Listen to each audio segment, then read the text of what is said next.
Assalamu alaikum dear students. I am Ghulam Dastagir, subject specialist in chemistry at Divisional Public School and College Sahiwal. Dear students, you are going to have my video lecture on chemistry FSC. Let's start today's lecture. बिस्मिल्लाहिर्रहमानिर्रहीम। जी students, आज का हमारा lecture chapter number 14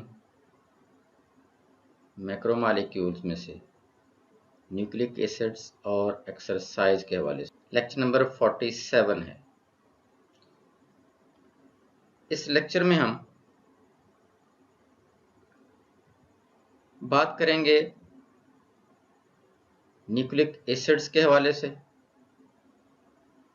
जिसमें हम उसकी types पढ़ेंगे और उसके फंक्शंस पढ़ेंगे, और फिर इसके बाद हम एक्सरसाइज इस चैप्टर की वो सॉल्व करेंगे। तो स्टूडेंट्स, हम स्टार्ट करते हैं। सबसे पहले इंट्रोडक्शन करते हैं न्यूक्लिक एसिड्स के हवाले से। Nucleic acid are present in every living cells as well as in viruses and have been found to be the essential component of the genes. Nucleic acid हर लिविंग सेल के अंदर मौजूद है, viruses में मौजूद है और जीन्स का लाजमी जुज़्व होता है। तो डेफिनेशन हम करते हैं। Nucleic acids are complex organic biopolymer substances made up of many nucleotides joined together to form a long chain.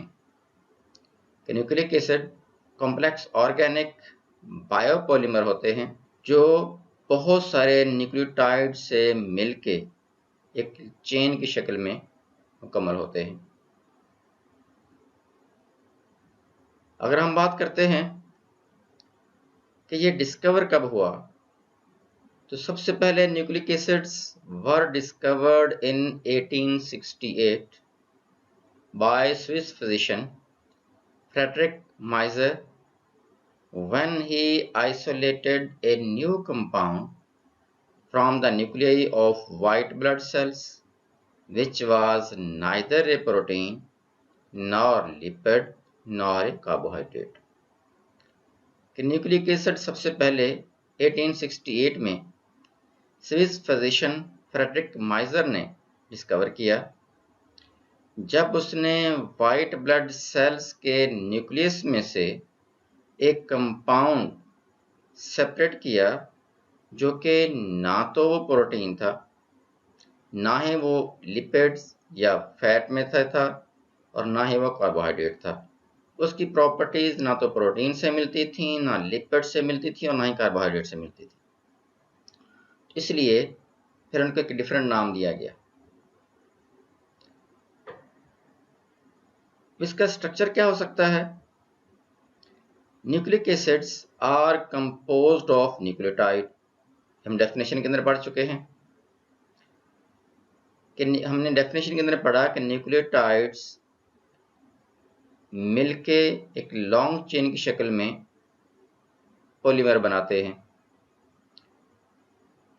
तो यही बात यहाँ पर है, nucleic acids are composed of nucleotides. अब न्यूक्लियोटाइड्स किस पर मुश्तमिल होता है? Each nucleotide is made of 3 components. वो कंपोनेंट कौन कौन से हैं? ए फास्फेट ग्रुप, इसमें एक शुगर मॉलिक्यूल होता है और वह शुगर मॉलिक्यूल या तो राइबोज हो सकता है या फिर डीऑक्सीराइबोज हो सकता है। इनके राइबोज और डीऑक्सीराइबोज में से कोई एक शुगर मॉलिक्यूल होता है। और तीसरा इंपॉर्टेंट पार्ट या कंपोनेंट इसका होता है नाइट्रोजनस बेस। तो नाइट्रोजनस बेस मींस प्योरीन या प्रीमिडीन में से कोई एक बेस हो सकता है। इसका मतलब है कि न्यूक्लियोटाइड के 3 मेजर कंपोनेंट हैं। A phosphate group, sugar molecule ribose या डीऑक्सीराइबोज, और एक नाइट्रोजनस बेस वो प्यूरीन या प्रिमडीन में से कोई एक हो सकता है। मसलन यहाँ पर हम देख रहे हैं कि एक शुगर मॉलिक्यूल और एक amine base mean nitrogenous base compound है, ये आपस में मिलते हैं तो ये कॉम्प्लेक्स स्ट्रक्चर बनाते हैं शुगर और अमाइन बेस का। ये जो स्ट्रक्चर बना शुगर और अमाइन बेस का ये कहलाता है न्यूक्लियोसाइड। ये क्या कहलाता है?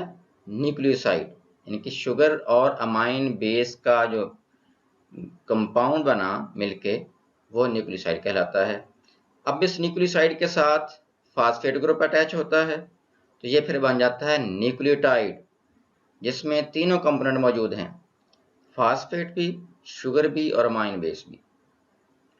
तो ये न्यूक्लियोटाइड बन जाता है और फिर ये बहुत सारे न्यूक्लियोटाइड ज्वाइन करते हैं और फिर न्यूक्लिक एसिड बनता है जो कि बायोपॉलीमर होता है। तो इस तरह न्यूक्लिक एसिड का जो स्ट्रक्चर है वो किस पर डिपेंड करता है? न्यूक्लियोटाइड्स पर। और न्यूक्लियोटाइड के कितने कंपोनेंट होते हैं? 3, phosphate group, sugar molecule ribose या डीऑक्सीराइबोज और नाइट्रोजनस बेस प्यूरीन या पिरिमिडीन। अब हम बात कर लेते हैं कि ये प्यूरीन और पिरिमिडीन कौन कौन से हो सकते हैं, या फिर न्यूक्लियोसाइड जैसे हमने बात की वो क्या हो सकते हैं। तो न्यूक्लियोसाइड क्या है? The sugar molecule attached to one of the base without phosphate group is known as nucleoside. जैसे हमने लास्ट देखा कि शुगर और अमाइन बेस मॉलिक्यूल मिलके जो स्ट्रक्चर बनाते हैं उसको हम न्यूक्लियोसाइड कहते हैं। इनके फास्फेट ग्रुप के अलावा शुगर और अमाइन बेस का कॉम्प्लेक्स कंपाउंड जो बनता है दैट इज कॉल्ड न्यूक्लियोसाइड। और जब इसके साथ न्यूक्लियोसाइड के साथ फास्फेट ग्रुप अटैच हो जाता है फिर ये बन जाता है न्यूक्लियोटाइड। तो ये डिफरेंस है न्यूक्लियोसाइड और न्यूक्लियोटाइड में। न्यूक्लियोसाइड है sugar molecule and amine base molecule का कॉम्बिनेशन कहलाता है न्यूक्लियोसाइड, जबकि न्यूक्लियोसाइड और फास्फेट ग्रुप जब आपस में मिलते हैं तो फिर ये बन जाता है न्यूक्लियोटाइड। इस तरह प्यूरीन क्या है? नाइट्रोजनस बेस की। तो प्यूरीन उनमें से एडेनिन और गुआनिन ये दो नाइट्रोजनस बेस होते हैं, इन दोनों को हम कॉमनली प्यूरीन कहते हैं। ये जैसे ये एडेनिन का स्ट्रक्चर है कि 2 रिंग आपस में ज्वाइंट होते हैं तो ये एडेनिन है, और इस तरह ये स्ट्रक्चर गुआनिन का होता है। इनके एडेनिन और गुआनिन को हम कॉमनली प्यूरीन्स कहते हैं। और इसी तरह प्रिमिडीन्स क्या हैं? ये दूसरे जो नाइट्रोजनस बेस हैं जैसे साइटोसिन, यूरासिल और थायमीन, इनको प्रिमिडीन्स कहा जाता है। जैसे ये स्ट्रक्चर आपके सामने है, साइटोसिन का स्ट्रक्चर है, थायमीन का स्ट्रक्चर है और यूरासिल का स्ट्रक्चर है। ये अलग अलग बेसिस हैं 3, साइटोसिन, थायमीन, यूरासिल। ये 3 बेसिस इनको प्रिमिडीन कहा जाता है कलेक्टिवली, जबकि एडेनिन और गुआनिन इन बेसिस को कलेक्टिवली प्यूरीन्स कहा जाता है। Function of nucleic acid. Nucleic acid direct the synthesis of protein. Nucleic acid protein बनाने के लिए काम करता है। जब nucleic acids are responsible for 2 fundamental functions, और इसके अलावा इसके जो मेजर फंक्शन हैं न्यूक्लिक एसिड के वो 2 होते हैं। Number 1, the ability to reproduce, store and transmit genetic information. कि जितनी जेनेटिक इंफॉर्मेशन हैं जो जनरेशन टू जनरेशन ट्रांसफर होती हैं वो उनको प्रोड्यूस करता है, स्टोर करता है और फिर नेक्स्ट जनरेशन में ट्रांसफर करता है। ये किसके जरिए होती हैं? न्यूक्लिक एसिड्स के जरिए होती हैं। और दूसरा फंक्शन क्या है? टू अंडरगो म्यूटेशन, कि अगर उनमें जो चेंजेस आती हैं तो वो भी न्यूक्लिक एसिड्स में ही चेंजेस आती हैं। तो ये 2 काम इसके बेसिक होते हैं, एक ability to reproduce, store and transmit genetic information, और नंबर 2 टू अंडरगो म्यूटेशन। इसी तरह types of nucleic acids. Nucleic acid की 2 टाइप डिस्कवर हैं अभी तक। कौन कौन सी? नंबर 1 है डीऑक्सी राइबो न्यूक्लिक एसिड, जिसको हम उर्फे आम में डीएनए कहते हैं। ये क्या है? Nucleic acids which contains 2-deoxyribose molecule as pentose sugar। जैसे मैंने बात की पहले कंपोनेंट ऑफ न्यूक्लिक एसिड्स में, उसमें एक शुगर मॉलिक्यूल होता है, तो वो न्यूक्लिक एसिड जिनमें 2-deoxyribose शुगर मॉलिक्यूल होता है और एक फास्फेट ग्रुप होता है और नाइट्रोजनस बेस होता है, ये डीएनए कहलाता है। ऐसा ये स्ट्रक्चर आपके सामने है। हमने इसमें बात की कि 2-deoxyribose शुगर मॉलिक्यूल है, जबकि इसमें जो नाइट्रोजनस बेसिस हैं वो एडेनिन, थायामीन, गुआनिन और साइटोसिन हैं। ये डिफरेंट कलर्स के साथ मेंशन किए गए हैं। और ये जो स्ट्रैंड बनता है इसका, ये डीएनए बैकबोन कहलाता है, जिसको ये फास्फेट ग्रुप और शुगर ग्रुप का मिक्सचर होता है। इसी तरह सेकंड टाइप है, वो है ribonucleic acid, RNA. The nucleic acids which contains ribose molecule as pentose sugar। DNA के अंदर 2-deoxyribose शुगर मॉलिक्यूल था, यहाँ पर है ribose molecule attached with phosphate group and nitrogenous base is called ribonucleic acid। तो हमने यहाँ पर कितनी टाइप्स पढ़ी हैं? 2। DNA which contains 2-deoxyribose as sugar molecule, जबकि RNA which has ribose molecule as sugar molecule। Working of DNA. DNA कैसे काम करता है? James Watson and Francis Crick in 1953 studied that the key to the ability of DNA to preserve genetic information and to pass it on from generation to generation is its double-stranded structure। James Watson और Francis Crick ने 1953 में यह study किया कि जो DNA की ये ability है कि ये जेनेटिक इंफॉर्मेशन पास ऑन करता है जनरेशन टू जनरेशन, ये सिर्फ और सिर्फ इस वजह से है कि ये इसका डबल स्टैंडर्ड स्ट्रक्चर होता है। और ये जो डबल स्टैंडर्ड स्ट्रक्चर है, this provides mechanism where the genetic information can be duplicated। Double standard structure DNA को वो मैकेनिज्म देता है जिसमें उसकी जेनेटिक इंफॉर्मेशन डुप्लीकेट होती हैं, मीन कि डबल होती हैं, और ये प्रोसेस कहलाता है रेप्लिकेशन। तो रेप्लिकेशन क्या है? Replication is a mechanism where the genetic information can be duplicated, कि वो मैकेनिज्म है जिसके जरिए जेनेटिक इंफॉर्मेशन डुप्लीकेट होती है। इसी तरह हमने पढ़ा है 2 टाइप्स इसकी पढ़ी हमने, डीएनए और आरएनए। अब हम इसका डिफरेंस देखते हैं दोनों में क्या है। दोनों के अंदर हमने बात की डीऑक्सीराइबोन्यूक्लिक एसिड, इसके कंपोनेंट क्या हैं? शुगर मॉलिक्यूल के अंदर 2-deoxyribose होता है, जो इसके अंदर बेसिस होती हैं वो कौन कौन सी हैं? साइटोसिन, एडेनिन, गुआनिन और थायमीन।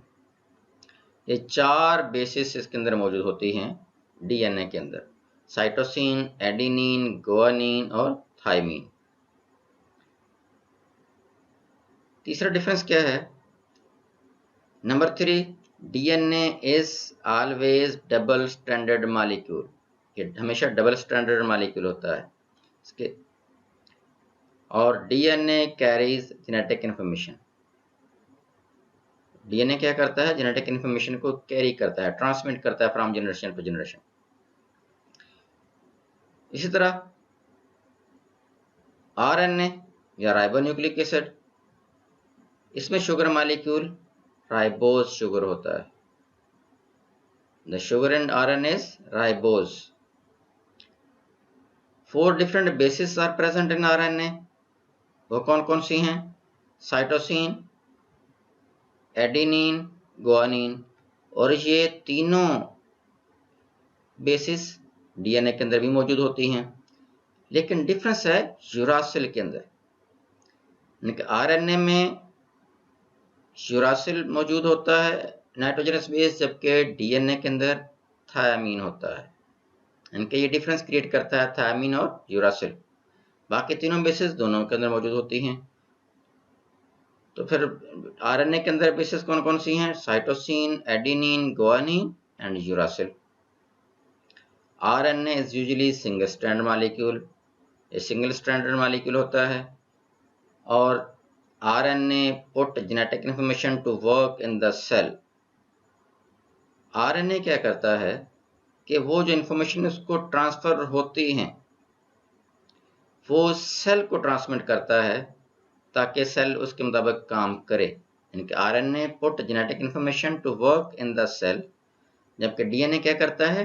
Transmit genetic information. तो ये डिफरेंस है RNA और DNA के अंदर। हम इसको रिवाइज करते हैं। डीएनए में शुगर डीऑक्सीराइबोज होता है, जबकि आरएनए के अंदर राइबोज होता है। जो नाइट्रोजनस बेसिस हैं साइटोसिन, एडेनिन, गुआनिन दोनों में मौजूद हैं, जबकि आरएनए के अंदर यूरासिल होती है जो डिफरेंट है, जबकि डीएनए के अंदर थायामीन होती है। इनके यूरासिल डीएनए में मौजूद नहीं होता और थायामीन आरएनए के अंदर मौजूद नहीं होता। तीसरा डिफरेंस क्या है? सिंगल स्टैंडर्ड मॉलिक्यूल होता है आरएनए, जबकि डबल स्टैंडर्ड है डीएनए। और चौथा डिफरेंस क्या है कि आरएनए जेनेटिक इंफॉर्मेशन को सेल को ट्रांसफर करता है ताकि वो काम कर सके उसके मुताबिक, जबकि डीएनए जेनेटिक इंफॉर्मेशन ट्रांसमिट करता है फ्रॉम जनरेशन टू जनरेशन। अब हम इसको रिकैप करते हैं जो हमने आज पढ़ा है। हमने पढ़ा न्यूक्लिक एसिड्स क्या होते हैं? वो बायोपॉलीमर होते हैं, जो कॉम्प्लेक्स ऑर्गेनिक मॉलिक्यूल हैं, बायोपॉलीमर हैं, न्यूक्लियोटाइड से मिलकर बनते हैं। फिर डिस्कवर कब हुआ? 1868 में वाइट ब्लड सेल्स के न्यूक्लियस को डिस्कवर किया गया। फिर हमने पढ़ा कि स्ट्रक्चर ऑफ न्यूक्लिक एसिड क्या है। तो हमने देखा कि न्यूक्लिक एसिड के स्ट्रक्चर के 3 कंपोनेंट होते हैं। नंबर 1 शुगर मॉलिक्यूल होता है, जो राइबोज या डीऑक्सीराइबोज में से कोई एक हो सकता है। Number 2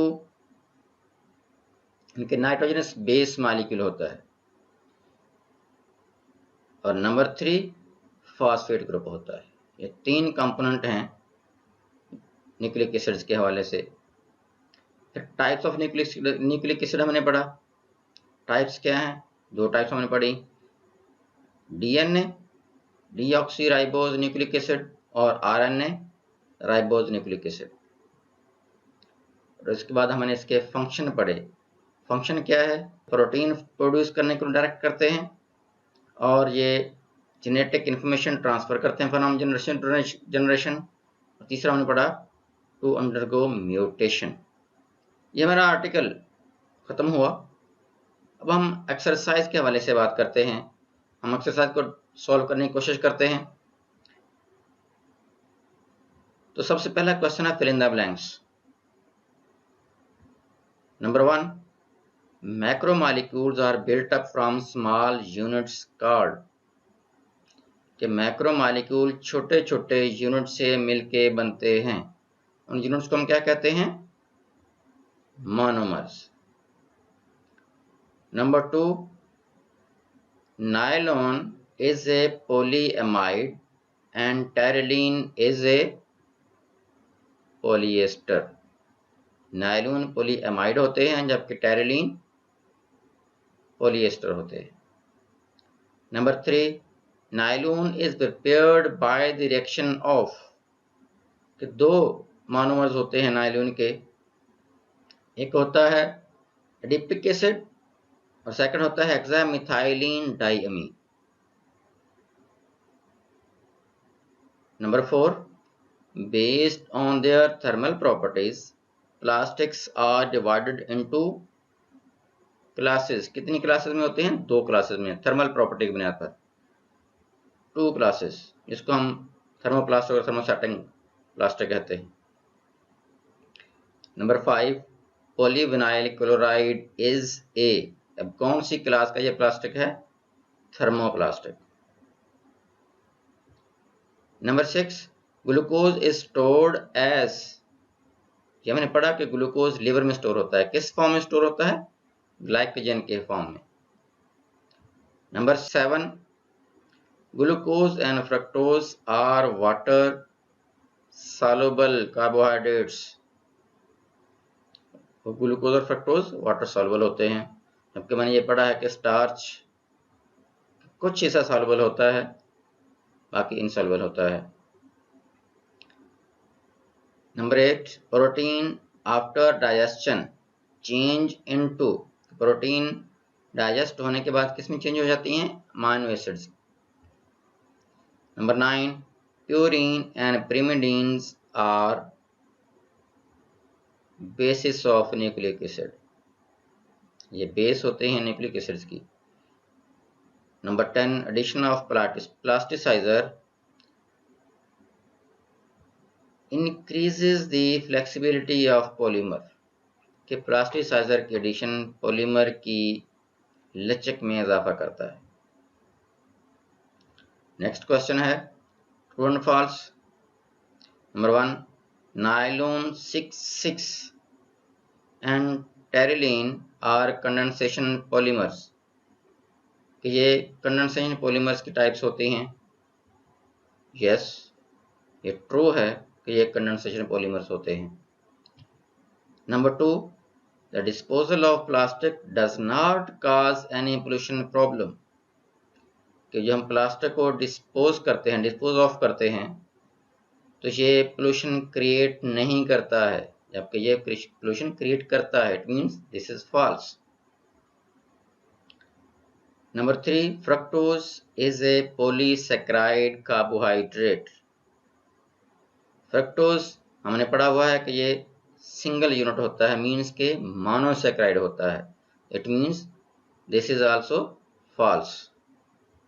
number 4, human beings get no food nutrient from cellulose. के सेलुलोज से हमें कोई खुराक नहीं मिलती। यस, सेलुलोज से हमें कोई कैलोरीज या खुराक नहीं मिलती। Number 5, the most abundant and the most important steroid in the human body is vitamin D। तो सबसे ज्यादा और सबसे इम्पोर्टेंट जो स्टेरॉइड है ये विटामिन डी है, जबकि ये फॉल्स है, विटामिन डी नहीं होता। Number 6, enzymes are the compounds containing carbon, hydrogen and oxygen only. Enzymes में कार्बन, हाइड्रोजन और ऑक्सीजन सिर्फ होता है, ये फॉल्स है, क्योंकि उसमें वो प्रोटीन की फॉर्म होती है और उसमें नाइट्रोजन भी मौजूद होते हैं। Number 7, the degree of unsaturation of fats is measured by there iodine number. तो डिग्री ऑफ अनसैचुरेशन के लिए हम आयोडीन नंबर, स्पॉनिफिकेशन नंबर वगैरह यूज करते हैं। Yes, it is true. Number 8, activity of an enzyme varies with temperature and pH। तो हमने ये पढ़ा हुआ है कि टेम्परेचर चेंज होने से एंजाइम्स की एक्टिविटीज चेंज होती हैं। This it is true. Number 9, nucleic acids are biological catalyst. Nucleic acid biological catalyst होते हैं, जबकि ये कैटलिस्ट नहीं होते। This is false. Number 10, the nucleic acids are responsible for protein synthesis in the human body। तो हमने functions के अंदर पढ़ा कि जो प्रोटीन्स बनते हैं इंसानी जिस्म के अंदर, वो न्यूक्लिक एसिड्स की ही वजह से बनते हैं, तो फिर ये क्या है, ट्रू है। नेक्स्ट क्वेश्चन है question number 3, in circle the correct answer. MCQs। Number 1, in which of these processes are small organic molecules made into macromolecule? इनमें से कौन सा प्रोसेस है जिसमें छोटे मालिक्यूल मिलके बड़े मालिक्यूल बनाते हैं? या क्रैकिंग ऑफ पेट्रोलियम, या fraction distillation of crude oil, या पॉलीमराइजेशन ऑफ इथीन, या हाइड्रोलिसिस ऑफ प्रोटीन। तो वो प्रोसेस जिसमें मोनोमर्स मिलते हैं और बड़े मालिक्यूल बनते हैं, मीन्स के पॉलीमर बनते हैं, तो ये फिर कौन सा प्रोसेस होगा? Polymerisation. Number 2, which of these polymers is an addition polymer? इनमें से कौन सा पॉलीमर एडिशन पॉलीमर है? और हमने पॉलीमर्स को दो फॉर्म में पढ़ा है, एडिशन या कंडेंसेशन। तो कौन कौन से? नायलॉन 66, पॉलीस्टायरीन, या फिर टेरिलीन, या एपॉक्सी रेजिन। तो इनमें से सिर्फ पॉलीस्टायरीन एडिशन पॉलीमर है, तो हमारा आंसर है B, polystyrene. Number 3, which of these polymers is a synthetic polymer? Number 1, animal fat, B, starch, C, cellulose, D, polyester. तो कौन सा पॉलीमर है जो सिंथेटिक है? सिंथेटिक मीन खुद बनाया गया है। कौन सा है? Polyester, D. Number 4, plastics are a pollution problem because many plastics plastic pollution create करते हैं क्योंकि they are made from petroleum, very inflammable, burn to produce toxic fumes, या decompose to produce toxic products. Next है the fiber which is made from acrylonitrile as monomer। तो वो fibre जो acrylonitrile से बनाया जाता है, PVC है, या रेयन फाइबर है, या एक्रिलिक फाइबर है, या पॉलिएस्टर फाइबर है। तो ये एक्रिलिक नाइट्राइल से एक्रिलिक फाइबर बनाया जाता है, सी ऑप्शन है। 6 है ए polymeric substance that is formed in the liquid state and then hardened to a rigid solid is called। तो वो सब्सटेंस जो लिक्विड स्टेट में, जब हम उसको पॉलीमराइज करते हैं तो लिक्विड स्टेट में पहले होता है, फिर वो सख्त ठंडा होकर सख्त हो जाता है, सॉलिड शक्ल में आ जाता है। वो फाइबर है, प्लास्टिक है, वार्निश है, या पॉलीएमाइड रेजन है। तो ये प्लास्टिक है, ये पहले सॉफ्ट होता है, लेकिन जब ठंडा होता है तो फिर ये रिजिड हार्ड हो जाता है या सॉलिड हो जाता है। नेक्स्ट है vegetable oils are unsaturated fatty acids, glycerides of unsaturated fatty acids, glycerides of saturated fatty acids, या essential oil obtained from plants. तो vegetable oil they are glycerides of unsaturated fatty acids. 8, which one of the following element is not present in all protein? Carbon, hydrogen, nitrogen, sulphur. क्योंकि protein organic है तो carbon hydrogen तो लाजमी है, तो protein के अंदर नाइट्रोजन भी लाजमी होता है। तो फिर सल्फर ऐसा कम एलिमेंट है जो कि प्रोटीन में नहीं होता। तो आंसर क्या है? डी। नेक्स्ट है which one of the following nitrogenous base is not present in RNA? इनमें से कौन सी बेस है जो RNA के अंदर नहीं होती? हमने पढ़ा हुआ है कि 3 बेसिस दोनों के अंदर सेम है, सिर्फ एक बेस में डिफरेंस होता है, थायमीन या यूरासिल में।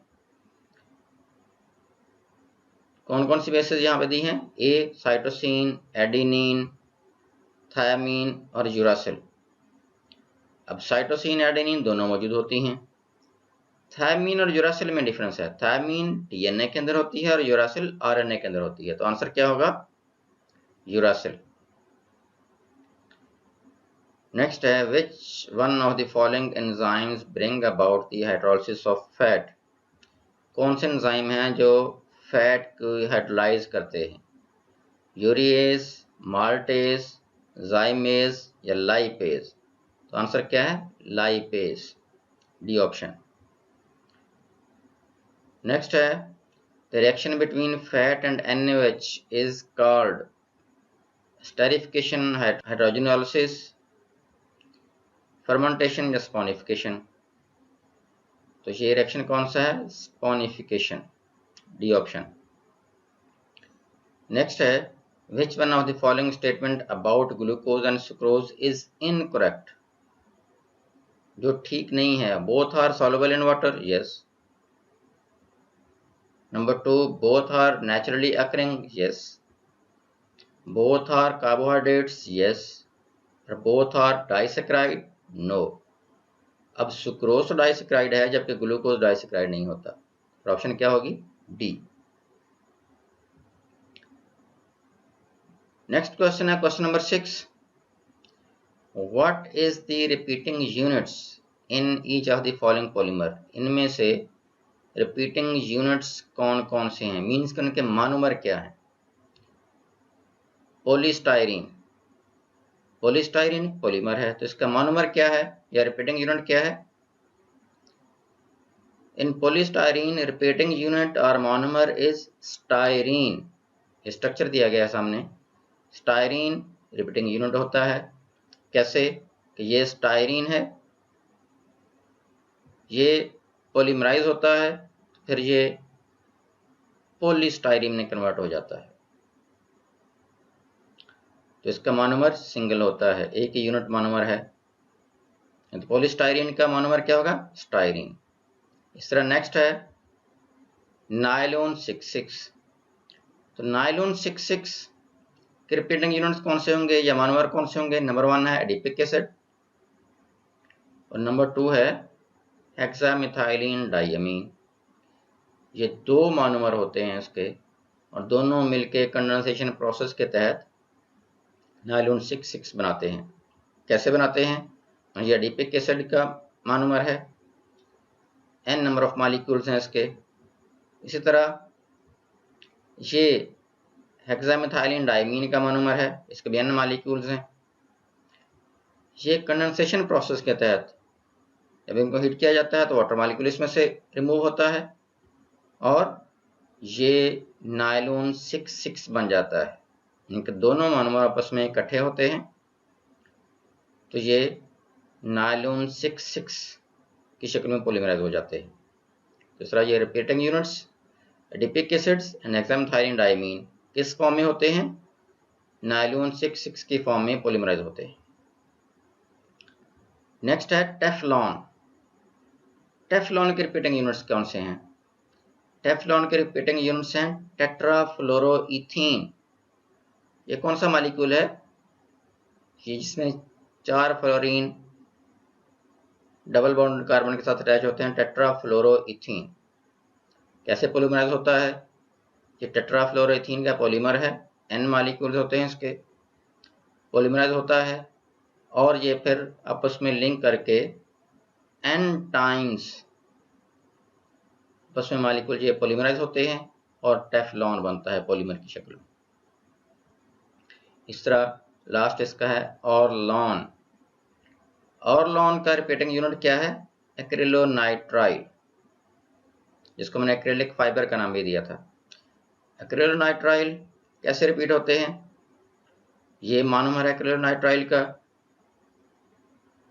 तो ये ऑरलॉन की शक्ल में पॉलीमराइज होता है। ऑरलॉन का मोनोमर या रिपीटिंग यूनिट्स कौन सा है? एक्रिलोनाइट्राइल। नेक्स्ट क्वेश्चन है question number 8, point out one difference between the compounds in each of the following pair. कुछ पेयर्स दिए गए हैं कंपाउंड्स के, उनमें कम से कम एक डिफरेंस आपने बताना है। कौन कौन से हैं?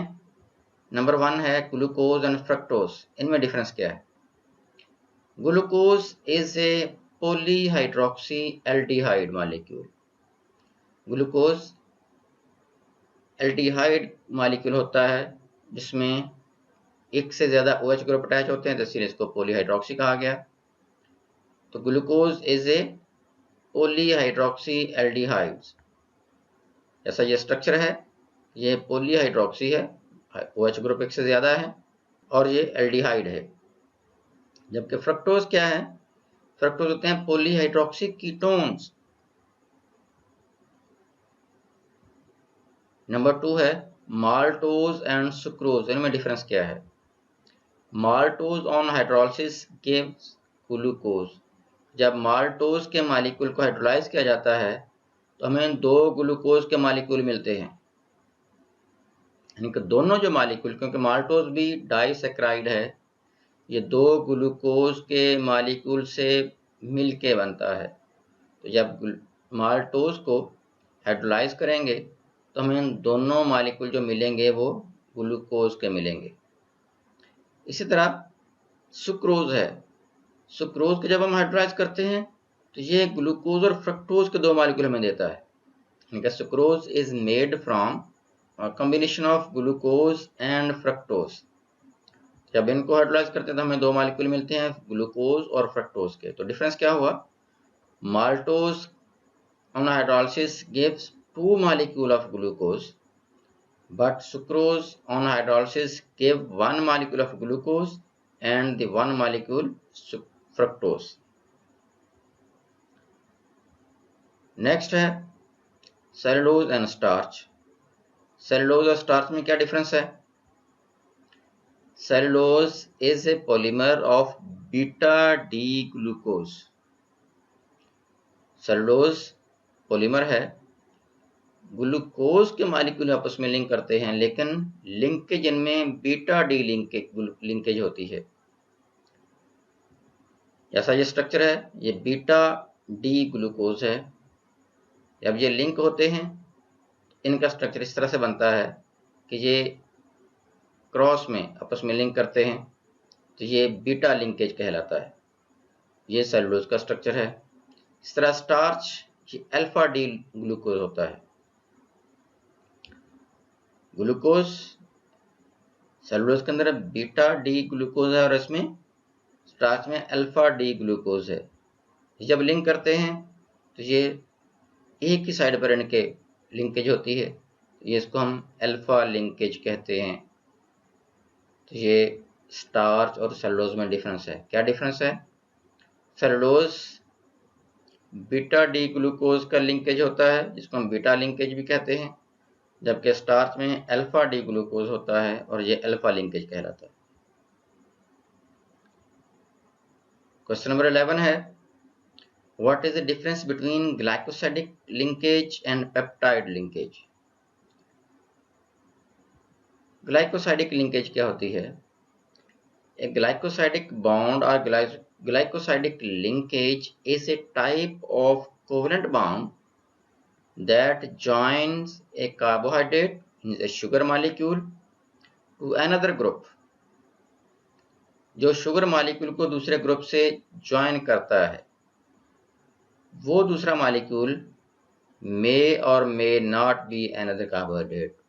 वो जो दूसरा मॉलिक्यूल है जिससे वो शुगर मॉलिक्यूल लिंक होता है या बॉन्ड बनाता है, वो कार्बोहाइड्रेट हो भी सकता है और नहीं भी हो सकता। तो ग्लाइकोसाइडिक लिंकेज क्या है? The bound between sugar molecule and the other carbohydrate molecule. ऐसा ये आपके सामने एग्जांपल है, इसमें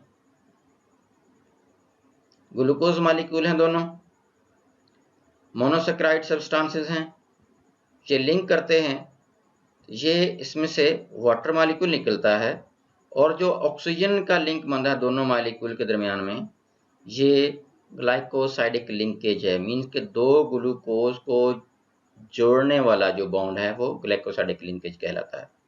इस तरह मोनोसेक्राइड मिलते हैं तो डाइसेक्राइड बनते हैं। जबकि पेप्टाइड लिंकेज क्या है? A peptide linkage is a chemical bond formed between 2 molecules. कौन कौन से? when carboxylic group of one molecule react with amino group of the other molecule। कि अमाइनो एसिड्स के मॉलिक्यूल्स में से एक मॉलिक्यूल का कार्बोक्सिलिक ग्रुप दूसरे मॉलिक्यूल के अमाइनो ग्रुप से जब रिएक्ट करता है, उनके दरमियान में जो बॉन्ड बनता है वो कहलाता है पेप्टाइड लिंकेज। ये हमने पढ़ा है चैप्टर नंबर 13 के अंदर अमीनो एसिड्स में। और इन रिएक्शन के दौरान वाटर मॉलिक्यूल रिलीज होता है। जैसे डायग्राम में है कि ये एक अमीनो एसिड और दूसरा अमीनो एसिड, जब दोनों आपस में मिलते हैं तो एक अमीनो एसिड का आप देख रहे हैं जो इन सर्कल है, एक अमीनो एसिड का OH ग्रुप, कार्बोक्सिलिक ग्रुप का ग्रुप OH, एक अमीनो एसिड का कार्बोक्सिलिक ग्रुप और दूसरे अमीनो एसिड का अमीनो ग्रुप आपस में लिंक करते हैं। तो ये फिर जो बॉन्ड बनता है between nitrogen and carbon, this bond is called peptide linkage. जिस तरह अमीनो एसिड्स मिलते हैं तो डाइपेप्टाइड बनते हैं। तो इस तरह ये हमारी एक्सरसाइज कंप्लीट हुई। अब हम एक असाइनमेंट है, छोटी सी क्वेश्चन है, short question, what is the difference between nucleoside and nucleotide. ये बात ध्यान में रखें स्टूडेंट्स कि इस चैप्टर में से लॉन्ग क्वेश्चन नहीं होता, शॉर्ट क्वेश्चन होते हैं। और शॉर्ट क्वेश्चन कहीं से भी बनाया जा सकता है। तो इसमें ये छोटी छोटी बातें होती हैं, वो ज़्यादा इंपॉर्टेंट होती हैं। तो एक शॉर्ट क्वेश्चन है, what is the difference between nucleoside and nucleotide, और ये हमने पढ़ा है। नेक्स्ट क्वेश्चन है, व्हाट आर प्यूरीन्स एंड पिरिमिडीन्स। प्यूरीन्स और पिरिमिडीन्स क्या होते हैं, ये भी हमने पढ़ा है। नेक्स्ट है, what are carbohydrates and their classification. Carbohydrates क्या होते हैं और उनको किस तरह क्लासिफाई किया जाता है, ये आपने इससे पहले चैप्टर के अंदर पढ़ा हुआ है। नेक्स्ट क्वेश्चन है, what are the basic functions of DNA and RNA। DNA और RNA के बेसिक फंक्शंस क्या हैं। एक हमने पढ़े हैं न्यूक्लिक एसिड्स के फंक्शन, एक स्पेसिफिक है DNA और RNA के फंक्शन। ये आपने डिफ्रेंशिएट करने हैं कि उनके फंक्शन क्या हैं। और लास्ट क्वेश्चन है, what do you mean by rancidity of oil, कि रेंसिडिटी ऑफ ऑयल से आपकी क्या मुराद है। तो स्टूडेंट्स, आज का हमारा लेक्चर कंप्लीट हुआ। उम्मीद है कि आपने अच्छे तरीके से इसको समझा होगा। इस तरह आप मेहनत करें, तवज्जो से पढ़ें। अल्लाह हाफिज़।